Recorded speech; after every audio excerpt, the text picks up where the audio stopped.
name is Tereneh Mosley. I'm from the United States, and we're in Olorgesailie.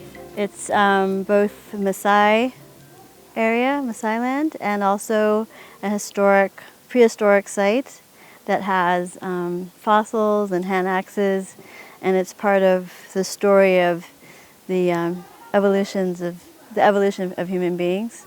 And you can, at least for me, I can kind of feel that here, that process of creating, developing, and evolving. So it's a really special spot, I think.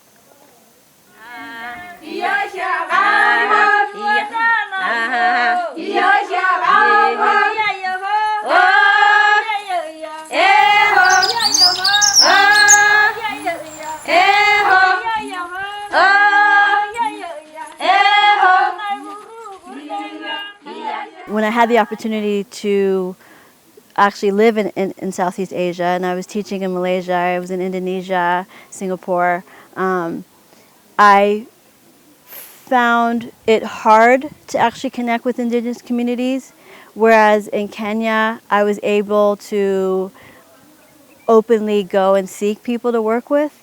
So I had a door that was already kind of open, and so I came back to Kenya in 2013.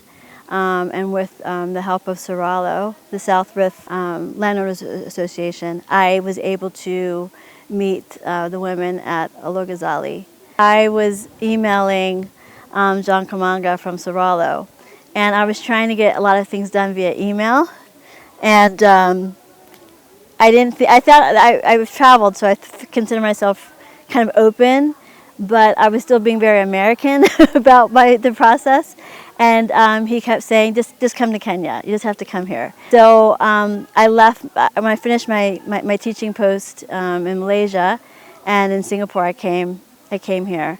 We found, a connection with Tereneh, who now came to enrich the group because she wanted to do designs in a collaborative arrangement between the women and herself, trying to look at markets beyond the local markets here.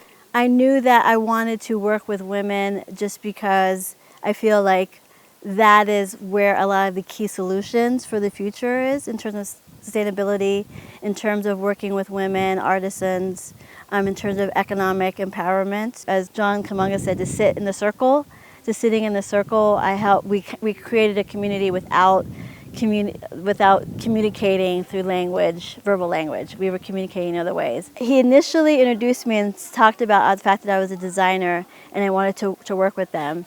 But then for weeks, there was no conversation about that. I would just come and sit and spend time with the women. I don't speak Maasai, so there's one woman, Elizabeth, that does speak English and can translate for me. But sometimes she wasn't here, so I would just sit. And then finally one of the women, Esther, was kind of like, so why do you keep coming? What do you want from us?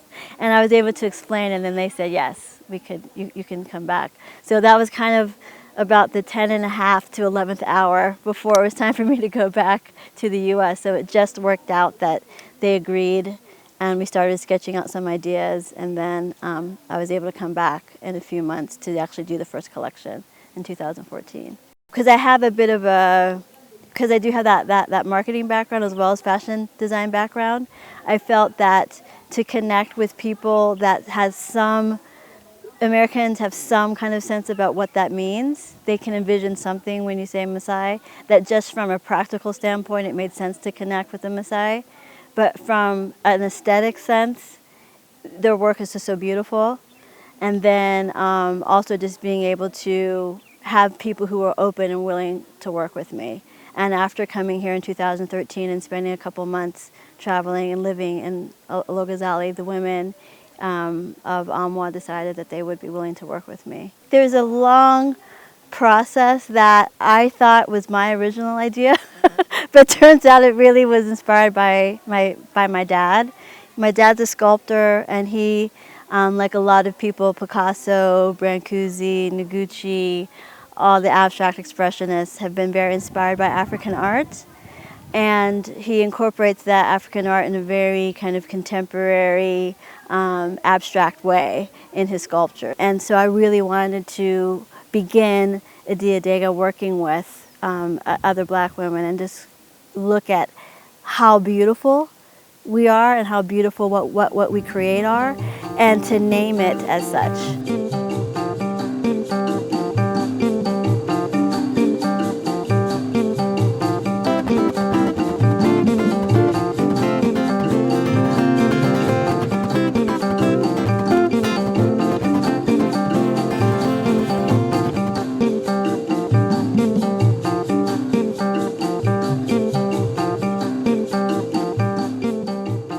We have completely different processes, which I didn't really think about until it came up, where I, had laid out paper and I had just put like outlines of dresses and skirts and shoes and things, just very, very general things, and asked them to just kind of add some thoughts to it and add some designs. And they all started just laughing, and I was kind of feeling like I didn't say anything funny. Why is everybody laughing? And Elizabeth explained to me that most of the women had not gone to school and had never held a pencil. So the idea of actually designing or drawing with a pencil was something that they haven't done. The initial design sessions were just them, I said, just put a mark where you would put a bead. And that's how we were able to evolve and create some designs together. The initial designs were everyone was on one piece of paper kind of talking about it, but then by the end of the day people started grabbing their own pieces of paper and sketching, and then by the end of a couple of weeks we had every piece of paper was used up and everyone was all over sketching and drawing and designing from scratch on a blank piece of paper, which was really great. And a lot of the designs came directly just from the women and their ideas, and then a lot of the designs came from us kind of combining some things together. Tereneh alipokuja kutupatia kazi ya kutoa design. When Tereneh came to give us the design work, we drew, but there was a difference between how we design and how she designs. For example, with bracelets, we make them fully beaded, but Tereneh wanted a bracelet that was half beaded, top, middle, bottom, with spaces in between. So that's a difference. Ours is fully beaded, and Tereneh's is half beaded.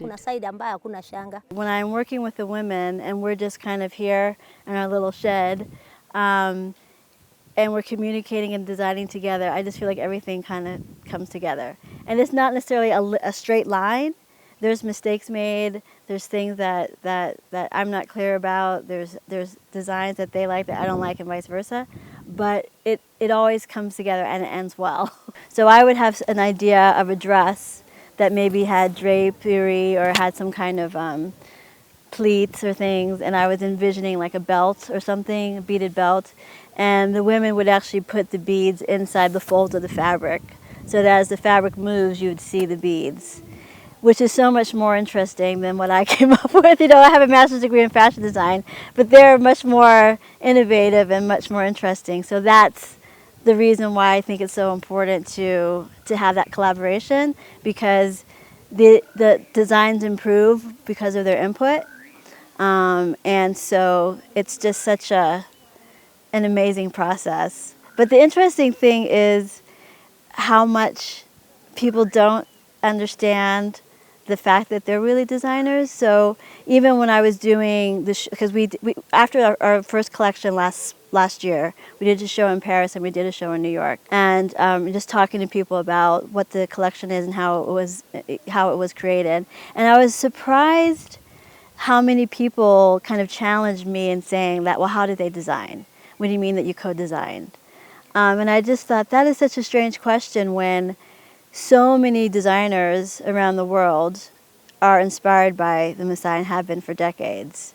You look at Christian Dior, you look at Givenchy, you look at Ralph Lauren's, all the collections, and that whole process, you see Maasai every few seasons, you see something on the runways of Paris and Milan and New York.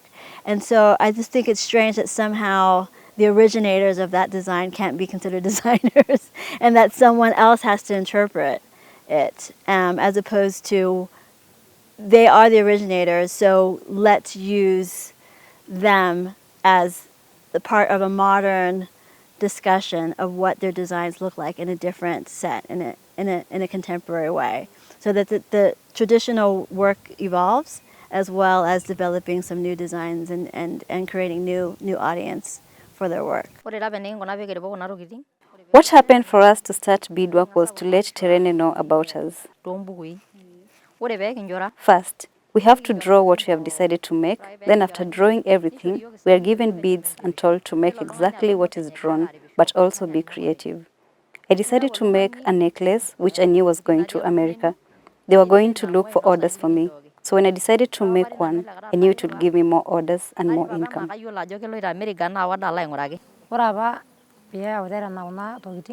When we decided to make this beadwork, we started by drawing what she wanted to make first. Even shoes were involved. Like for me, I was given shoes to make with beads, but had to come up with my own style and creativity. So when they get outside this country, I'll get more orders for tomorrow and get more orders to secure my tomorrow. That is if I get good offers and a lot of orders.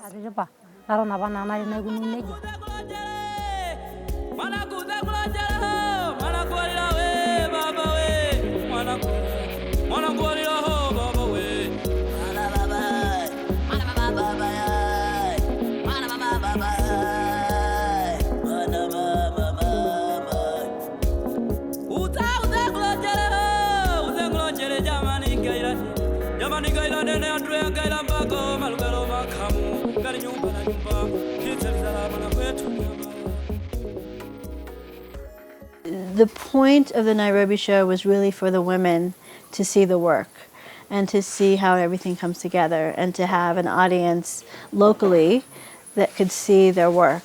And so that was my main goal. So the designs that you see here today, anybody, in America can buy as fashion material. So you have added a lot of value. Actually use very little bead to then create a bigger value than what they have done. A lot of the pieces that have got a lot of beads, probably the amount of money that you sell is for a fraction of what you can sell the pieces that have been designed with a little bit of beadwork, but are contemporary clothing for today that anybody can wear. So you give it a higher value. That way then, for the ladies, they can do one piece, but that one piece can actually give them more value than what they have always earned from pieces that they will use. They will take months and months to be able to do. Although we have cultural pieces, traditionally we will wear most of these ornaments. But again, in trying to better our livelihoods, you try to see how you can develop now artistic jewelry that still has got the Maasai brand, but in a with contemporary ideas, so that then you can create a new market beyond just the people who are there. What I'm most happy the fact that the women are here, that there's some women from OMWA here, so they can see the work that they've done with me, but also show their own work. And I feel like everything is being presented really beautifully, and it shows the difference between the traditional work and some of the more contemporary work that we're doing together. And it's interactive, people can touch and feel and see everything, try things on. So I think it turned out really nicely. I'm very happy. Part of what the whole process is combining traditional with contemporary, but making it as respectful as possible on both sides. So not making something that's geared for tourists or just that would be something that someone outside would like, but also something that when the Maasai women look at it, they say, oh, that's beautiful, we're proud of that. Yeah. Again. Okay. Yeah. So leave these, keep it in their bag. So it would be like in their bag, and they take out their bag, and then they're like, Because the Maasai design is so beautiful and so perfect, I don't have the wherewithal, understanding, or knowledge to recreate Maasai design. So like this is just this in a way, but I just, thought it would be really, really great to have just different colors of blue, so that it doesn't look like the same bracelet, but it is a very similar design. You can see that the same triangles are there. And there's a lot of women in America that would wear that, and a lot of women in America that would be more comfortable wearing this. And actually Jemima, who's here, made this one. And what I was happy about was I thought, well, let's do an all blue one, and they think that it looks nice, so they're happy with it. So it represents who they are and what they're about, but in a different way. So I think that this is kind of a nice symbol of what we're trying to do. I don't want to take anything away from Maasai design. I just want to add another chapter to it. When Barack Obama had come to Kenya, and he talked about if you only play half your team, then you're like, how are you going to actually win the game? And I was thinking about the women. I was thinking about the women being half the team that's not played, that's not allowed to get on the pitch and really show what they have to make. And so I thought, what if we made half of a dress out of everything that we have available, just leftover fabric and leftover beads. They were when they were handed these pieces of fabric, they just thought, what is she talking about? But then when they saw in the new studio all the pinned pieces on this kind of flat pattern, they started seeing how this was going to evolve and make a dress. And so it was kind of like that quilting way of each person makes one piece and it becomes a blanket, or each person brings one piece and it becomes a house. I want this to be a global process.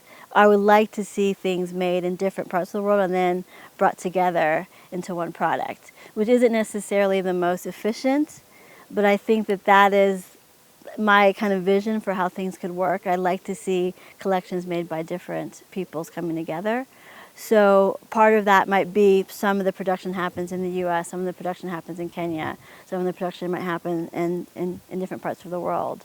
The goal is the connections between people, the connections that already exist that aren't talked about, and the connections that can be made in the future, so that everyone can be sustained and supporting each other. That ultimately is the main goal. And I'm doing fashion just because I'm a fashion designer, but if it's something else, if there's another outlet to make that happen, that to me is the most important thing about it.